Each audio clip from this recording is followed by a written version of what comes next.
Když v televizi nedávají nic zajímavého, budete znuděni. Když budete znuděni, budete hledat nějakou pořádnou pařbu. Když najdete nějakou pořádnou pařbu, tak je stejně na houby.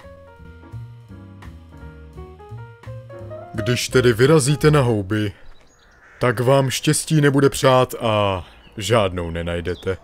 Když v lese žádnou houbu nenajdete, budete se vracet domů.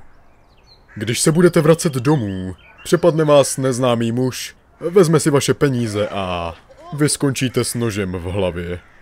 No a když skončíte s nožem v hlavě, tak přijdete o svůj oblíbený televizní pořad. Nepřijděte o svůj oblíbený televizní pořad a upgradeujte na novou Czech TV. A nebo víte co, kašlete na to. Dneska stejně nikdo televizi nesleduje. Slíkněte mě z toho.